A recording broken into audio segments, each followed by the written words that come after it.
करके सिंगार चली हो, और चील बन के द्वारिका की ओर चली हो।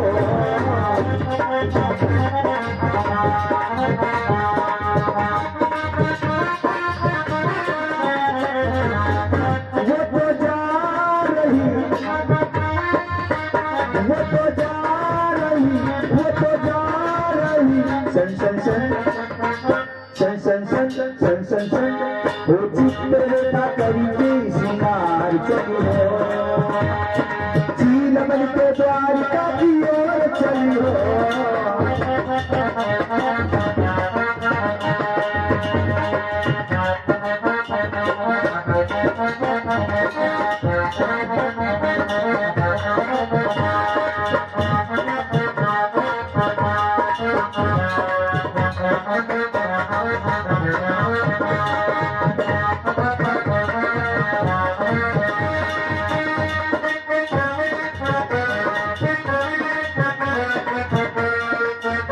इधर महाराज आज चित्ररेखा द्वारिकापुरी के पास में पहुंची तो देख कहा श्रोणित नगरी।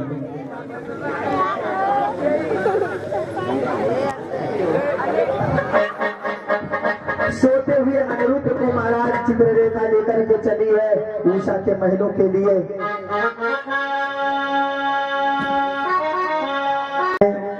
उषा के पास में आज चित्ररेखा सोते हुए अनिरुद्ध जी को लाती, सोते हुए अनिरुद्ध को आज और बोली, हरि साजन नहीं जागत रैनग,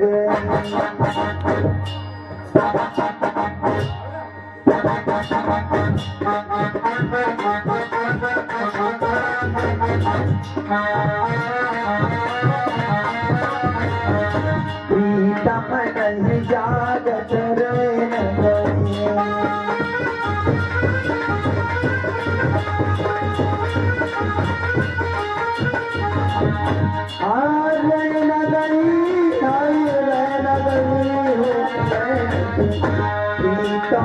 नहीं जागत रैनग।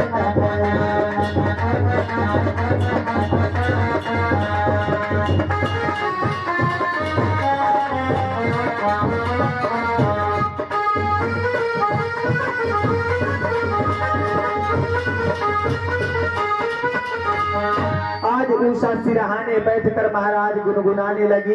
इधर अनिरुद्ध जी के कानों में आवाज पड़ी, उठकर बैठ गए और जैसे ही देखा सामने उषा को, तुम कौन हो, कौन हो तुम, और यहाँ कैसे आई, हमारे भवनों में क्या कर रही हो। उषा के लिए ऐठो ना ज्यादा, ये तुम्हारा भवन है, ये तुम्हारा भवन है, ये हमारा भवन है। और जानते हो इस समय हो कहाँ। उषा अनिरुद्ध जिससे कहीं जानते हो कहाँ हो इस समय। अरे ये श्रोणितपुर राजधानी है और जिसमें बारासुर रहते हैं।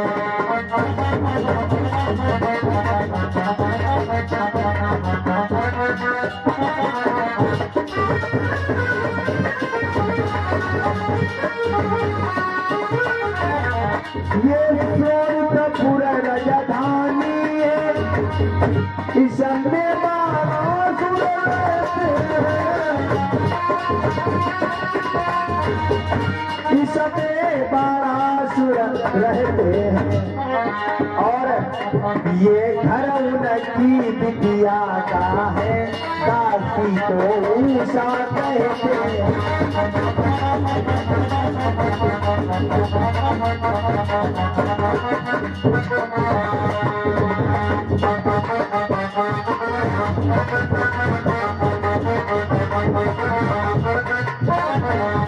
उषा कहने लगी ये श्रोणितपुर राजधानी है और ये बाणासुर की नगरी है और मेरा नाम है उषा और मैंने अपनी सखी के द्वारा तुम्हें यहाँ बुलवाया है। अनिरुद्ध कहने लगे, अरे उषा तुम मुझसे इतना प्रेम करती हो। उषा ने कहा कि मैं आपको स्वप्न में देखा और मैं आपसे प्रेम करने लगी, इसलिए मैंने अपनी सखी के द्वारा आपको यहाँ बुलवाया। अनिरुद्ध ने महाराज उषा का प्रेम देखा तो अनिरुद्ध जी को भी उषा से प्रेम हुआ और बड़े आनंद के साथ महलों में ही दोनों का गंधर्व विवाह हो गया। दोनों का गंधर्व विवाह हो जाता है। इधर अब तो बड़ा आनंद है। उषा और अनिरुद्ध महलों में निवास करने लगे। इधर एक दिन की बात, जब उषा और अनिरुद्ध महलों में सोए हुए हैं, उषा और अनिरुद्ध महलों में सोए, देखना कोई यहाँ से निकलने न पावे। हीरा गया महल सजा उषा का, रणधीरों के सरदारों से।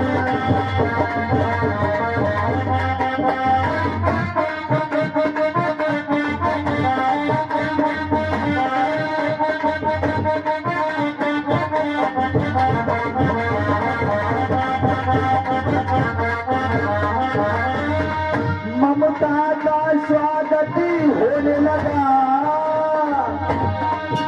ममता का स्वागत होने लगा जल्लादों की तलवारों से।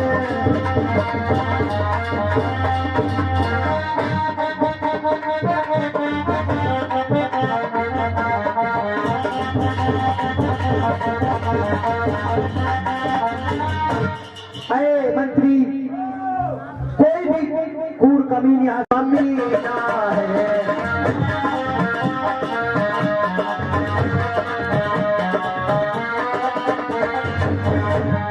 मैं समझा था कोई बात और कोई कूड़ कमीना है। और मंत्री, मेरी बिटिया अगर अंगूठी है तो साथ ही धरो नगीना।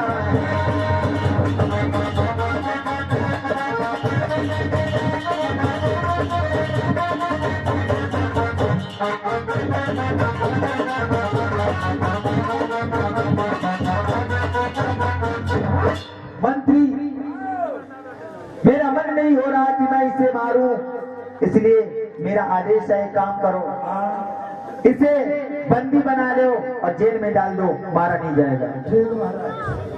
बारासुर ने आदेश दे दिया, महाराज प्यारे तुम्ही देवता हो, तुम्ही देवता हो।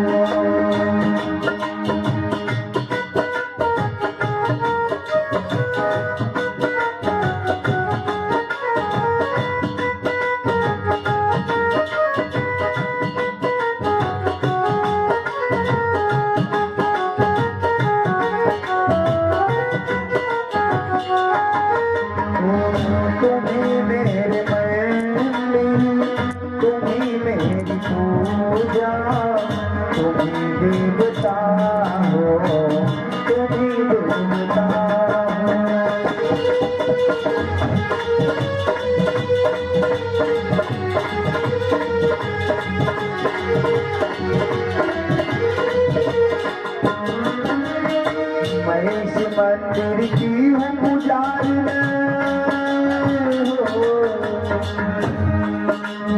मैं इस मंदिर की हूँ पुजारन। मेरे प्रभु और तुम तो हो, मेरे जप और मेरे तप तुम, मेरे ईश्वर तुम।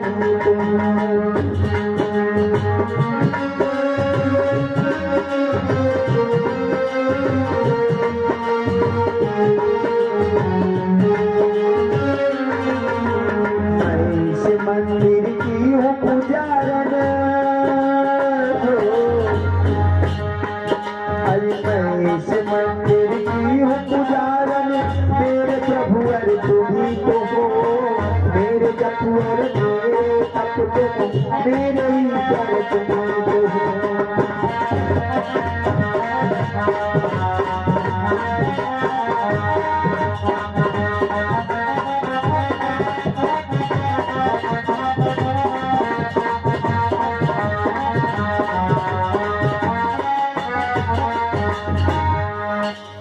स्वामी, तुम मुझे छोड़कर मत जाइए। अगर तुम जाओगे तो मैं भी इन महलों में नहीं रहूंगी, मैं भी तुम्हारे साथ। तुम कहने लगा, बाबा मेरी मदद करो, बाबा मेरी मदद करो। बोले बाबा कहे कहो बालक, क्या बात है बागासुर, क्या मदद चाहिए? बाणासुर कहने लगा, महाराज कन्हैया ने हमारी नगरी पर आक्रमण कर दिया, आपको चलना होगा, मेरी तरफ से युद्ध करना होगा। महाराज भक्त ने निवेदन किया, भोले बाबा लाचार हो गए। ठीक है बाणासुर, अगर तेरी यही इच्छा है तो मैं अवश्य चलूंगा युद्ध करने। अब तो भोले बाबा बाणासुर के साथ चले हैं भगवान कन्हैया से युद्ध करने। एक तरफ महाराज मुरली, आज भोले बाबा और भगवान कन्हैया का मंत्रों के द्वारा युद्ध होने लगा। भोले बाबा और कन्हैया का मंत्रों के द्वारा युद्ध हो रहा है। कैसे? ओम ह्रीं क्लीं फट स्वाहा।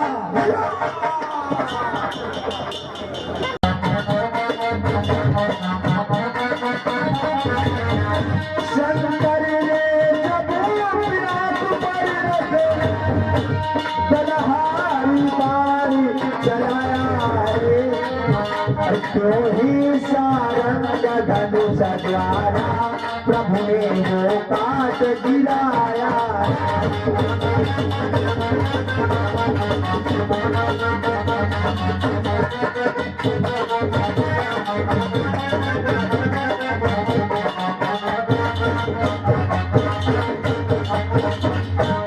आज भोले बाबा ने दलहारी बाण छोड़ा तो भगवान कन्हैया ने उस बाण को काट कर गिरा दिया। त्यों ही सारंग धनुष द्वारा प्रभु ने तो काट गिराया है। अब भोले बाबा ने क्या किया महाराज? भोले बाबा ने बाणों से जब वायु वेग संचार किया तो कृष्ण के सर पर शरणे बढ़कर सारे वायु का आहार किया। भगवान कन्हैया ने आज सर्प बाण छोड़कर वायु का आहार करवा दिया। इधर अब चला वहां से अग्नि बाण, अब चला वहां से अग्नि बाण, तो प्रभु ने जल बाण छोड़ा।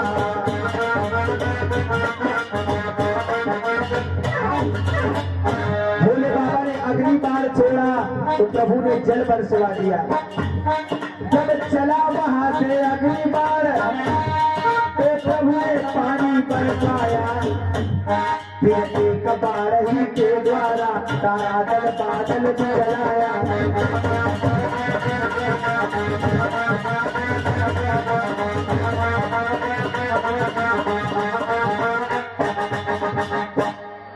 इधर भोले बाबा और भगवान कन्हैया का युद्ध बराबर चल रहा है। भोले बाबा ने भगवान कन्हैया से संकेत किया, ऐ मुरलीधर, अगर तुम्हें ये युद्ध जीतना है तो एक काम करो, पहले मुझे बेहोश कर दो, मुझे अचेत करो, तभी ये युद्ध जीत सकते हो। अब तो भगवान कन्हैया ने क्या किया कि आलस्य बाण के लगते ही सारा दल बादल बिछड़ाया।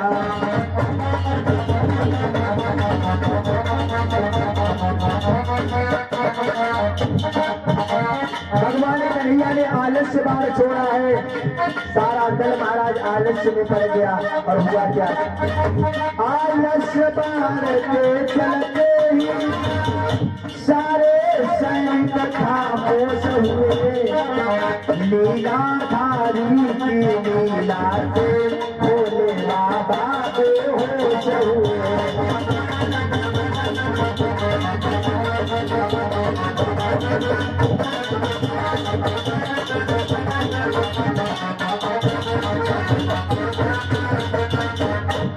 भोले बाबा को महाराज भगवान कन्हैया ने आलस्य बाण मारकर,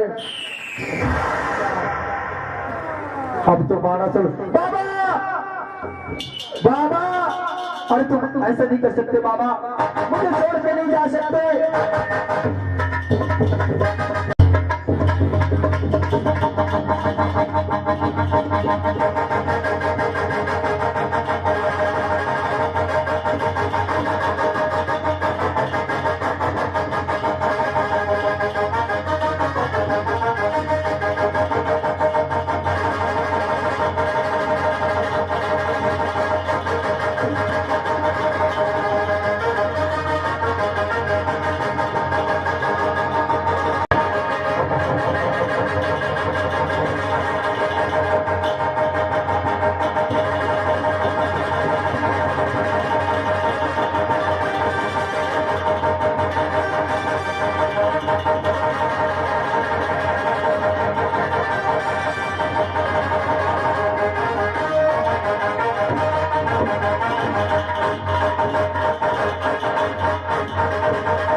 अब तो महाराज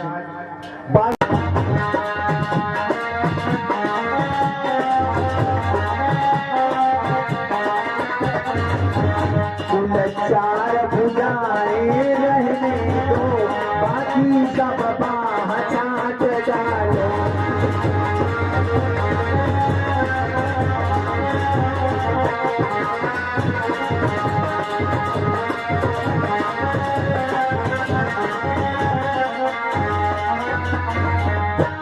भगवान तुम्हें क्षमा करता हूँ, मैं अपना स्वरूप चतुर्भुजी रूप तुम्हें प्रदान करता हूँ। बाणासुर कहने लगा, प्रभु अगर आप हम पर खुश हो, अगर हमसे प्रसन्न हो गए हो, हमें क्षमा कर दिया, तो एक काम और कर ले हो क्या, मेरी पुत्री का विवाह अपने पौत्र के साथ कर लो। अब तो महाराज बाणासुर ने आदेश दिया, मंत्री भगवान कन्हैया ने स्वीकार किया, ठीक है बाणासुर, मैं तुम्हारी पुत्री का विवाह अवश्य करूंगा। जाओ उषा और अनिरुद्ध को लेकर के आओ। आए रे, अब आज पति बहू आई गई।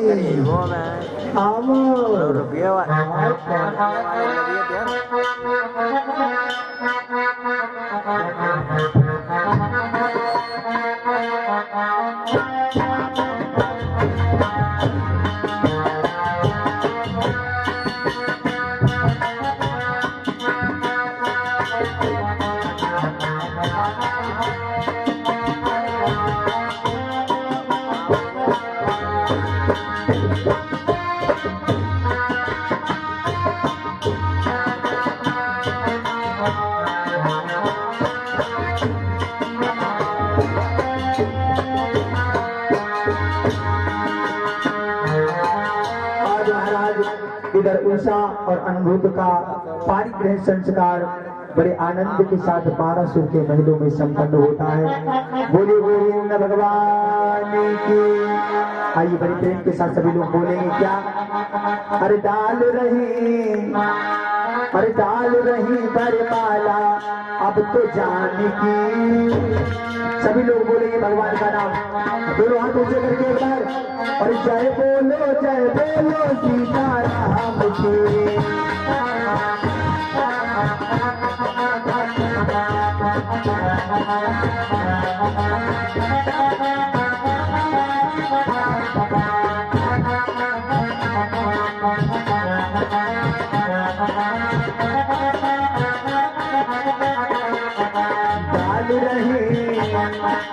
डाल रही बरमाला अब तो जान की। जय बोलो सीताराम की।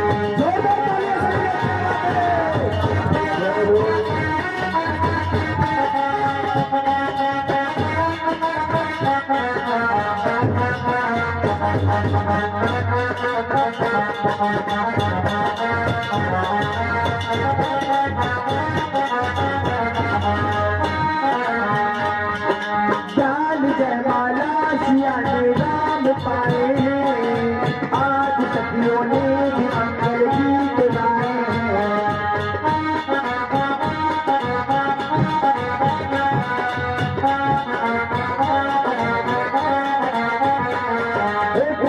जयमाला सिया ने राम पाए आज सखियों ने भी मंगल गीत गाए।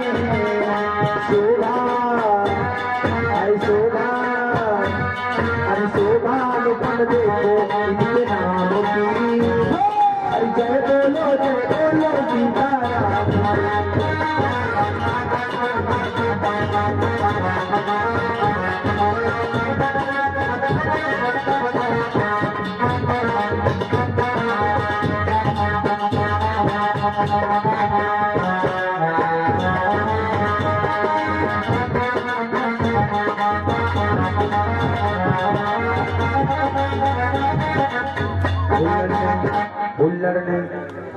हुल्लड़ नहीं आरा के बिहारी जी, दूर करो दुख मेरा।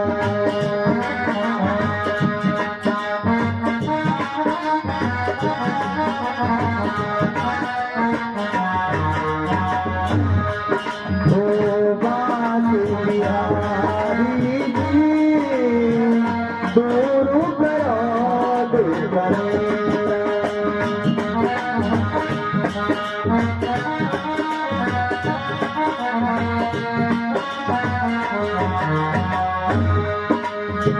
सुना है जो तेरे दर पे आए,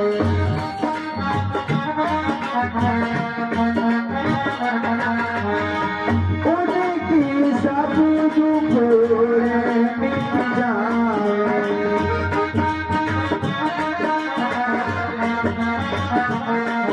उनकी सब दुख मिट जाए।